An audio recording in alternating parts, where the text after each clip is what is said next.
അസ്സലാമു അലൈക്കും വറഹ്മത്തുള്ളാഹി വബറകാതുഹു.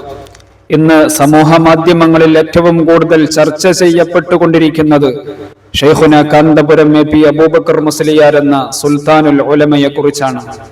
യമനിൽ വർഷങ്ങളായി തടവറയിൽ കഴിയുന്ന നിമിഷപ്രിയ എന്ന സഹോദരിയുടെ മോചനത്തിനായി ഇവിടുത്തെ സാധ്യമായ എല്ലാ സംവിധാനങ്ങളും ഉപയോഗപ്പെടുത്തിയിട്ടും ഫലം നിരാശയായപ്പോൾ, എന്തിനേറെ രാജ്യത്തിന്റെ ഭരണ സംവിധാനങ്ങൾ പോലും പരാജയപ്പെട്ട ഒരു സാഹചര്യത്തിൽ മണിക്കൂറുകൾ കൊണ്ട് ആ ജീവൻ കൊലക്കയറിൽ അവസാനിക്കേണ്ടിയിരുന്ന ഒരു നിർണായക ഘട്ടത്തിൽ ആ രാജ്യത്തുള്ള തന്റെ ആത്മീയ ബന്ധങ്ങൾ ഉപയോഗപ്പെടുത്തിക്കൊണ്ട് നിമിഷ നേരങ്ങളെ കൊണ്ട് ആ വധശിക്ഷ മരവിപ്പിക്കാനും അത്ഭുതങ്ങൾ സൃഷ്ടിക്കാനും ഷെയ്ഖുന കാന്തപുരം ഉസ്താദിന് കഴിഞ്ഞെങ്കിൽ, ഉസ്താദ് ഉയർത്തിപ്പിടിച്ച ആ മാനവിക മൂല്യങ്ങളെ എന്ന സമൂഹത്തിന്റെ നാനാഭാഗങ്ങളിൽ നിന്നുള്ള ആളുകൾ, ഭരണകക്ഷികളെന്നോ പ്രതിപക്ഷ കക്ഷികളെന്നോ വ്യത്യാസമില്ലാതെ എല്ലാവരും ഉസ്താദിന് അഭിനന്ദനങ്ങൾ അറിയിച്ചുകൊണ്ടിരിക്കുന്ന ഈ ഒരു സാഹചര്യത്തിൽ ഒരു കാര്യം പറയാതെ വയ്യ. ഒരു വ്യക്തിയുടെ അന്താരാഷ്ട്ര ബന്ധങ്ങൾ ഒരൊറ്റ രാത്രി കൊണ്ട് ഉണ്ടാകുന്നതല്ല. പതിറ്റാണ്ടുകൾ നീണ്ട യാത്രകളിലൂടെയും വിജ്ഞാന സമ്പാദനത്തിലൂടെയും നിരന്തരമായ കൂടിക്കാഴ്ചകളിലൂടെയുമാണ് അവ രൂപപ്പെടുന്നത്. സ്വാഭാവികമായും ഇത്തരം ബന്ധങ്ങൾ ആ വ്യക്തിയുടെ മാതൃരാജ്യത്തിന് നേട്ടങ്ങൾ സമ്മാനിക്കും.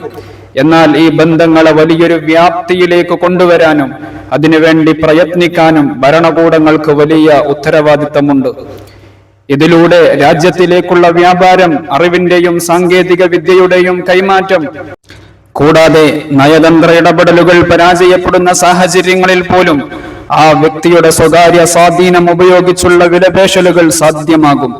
എന്നാൽ ഇത് ഫലപ്രദമാകണമെങ്കിൽ രാജ്യത്തിനും സമൂഹത്തിനും ആ വ്യക്തിയിൽ പൂർണ്ണ വിശ്വാസം അർപ്പിക്കാൻ കഴിയണം. ഇവിടെ കാന്തപുരം ഉസ്താദിന്റെ മാതൃക പരിശോധിക്കാം. കഴിഞ്ഞ 6 പതിറ്റാണ്ടുകളായി അദ്ദേഹം തുടരുന്ന യാത്രകൾ 40-ലധികം രാജ്യങ്ങളിലൂടെ കടന്നുപോയിട്ടുണ്ട്. 100-ലധികം രാജ്യങ്ങളുമായി അദ്ദേഹത്തിന്റെ പ്രസ്ഥാനത്തിനുമുള്ള വൈജ്ഞാനിക, സാമൂഹിക, വാണിജ്യ ബന്ധങ്ങൾ വളരെ വലുതാണ്. ഈ ബന്ധങ്ങളിൽ പല രാഷ്ട്രങ്ങളുടെയും തലവന്മാർ മുതൽ അവിടുത്തെ പ്രമുഖ പണ്ഡിതന്മാരും വ്യാപാരികളും വരെ ഉൾപ്പെടുന്നു. ഈ ബന്ധങ്ങളുടെ വ്യാപ്തിക്ക് ഒരു ഉദാഹരണമാണ് അറബ് രാഷ്ട്രങ്ങളിൽ അദ്ദേഹം ഷെയ്ഖ് അബൂബക്കർ എന്നും, മധ്യേഷ്യൻ രാജ്യങ്ങളിൽ ഖോജ അബൂബക്കർ അഹ്മദ് എന്നും, തുർക്കി പോലുള്ള പ്രദേശങ്ങളിൽ ഷെയ്ഖ് അബൂബക്കർ എഫന്തി എന്ന നിലയിലും അറിയപ്പെടുന്നു എന്നത്. കൂടാതെ ഗൾഫ് രാഷ്ട്രങ്ങളിൽ ആയിരക്കണക്കിന് ആളുകൾക്ക് സർക്കാരുമായി ചേർന്ന് തൊഴിലവസരങ്ങൾ ഒരുക്കി കൊടുത്ത കാര്യങ്ങൾ എടുത്തു പറയേണ്ടതാണ്. സൗദിയിൽ ഹുറൂബ്, നിതാഖാത്ത് പ്രശ്നം രൂക്ഷമായപ്പോൾ മക്ക ഗവർണറെയും മസ്ജിദുൽ ഹറമിന്റെ കാര്യങ്ങൾ കൈകാര്യം ചെയ്യുന്ന നേതൃത്വത്തെയും സ്വാധീനിക്കാൻ അദ്ദേഹത്തിന് കഴിഞ്ഞു. അത് ലക്ഷക്കണക്കിന് പ്രവാസികൾക്കാണ് ആശ്വാസമായത്.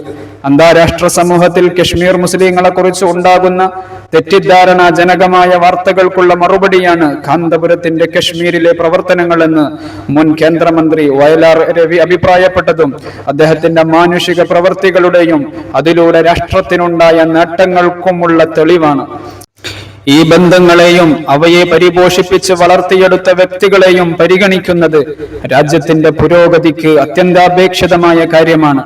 നിമിഷപ്രിയ വധശിക്ഷ നീട്ടിവെച്ച സംഭവത്തിലെ അദ്ദേഹത്തിന്റെ ഇടപെടൽ സംഭവബഹുലമായ 9 പതിറ്റാണ്ട് നീണ്ട ജീവിതത്തിൽ നിന്നുള്ള ചെറിയ ഒരേട് മാത്രമാണ്. മാധ്യമങ്ങൾ കണ്ടതും അറിഞ്ഞതുമല്ലാത്ത ഒരു വലിയ ജീവിതം ഇപ്പോഴും ബാക്കിയുണ്ട് എന്ന് ഓർമ്മപ്പെടുത്തുകയാണ്.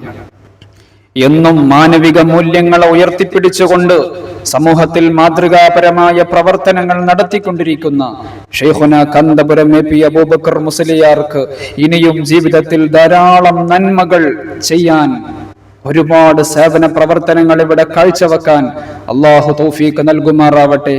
ഒരുപാട് വർഷം ഇനിയും ആഫിയത്തോടെ, ആരോഗ്യത്തോടെയുള്ള ദീർഘായുസ് നൽകി അള്ളാഹു ആ മഹാമനീഷിയെ അനുഗ്രഹിക്കട്ടെ എന്ന് പ്രാർത്ഥിച്ചുകൊണ്ട് അവസാനിപ്പിക്കുന്നു. അസ്സലാമു അലൈക്കും വറഹ്മത്തുള്ളാഹി വബറകാതുഹു.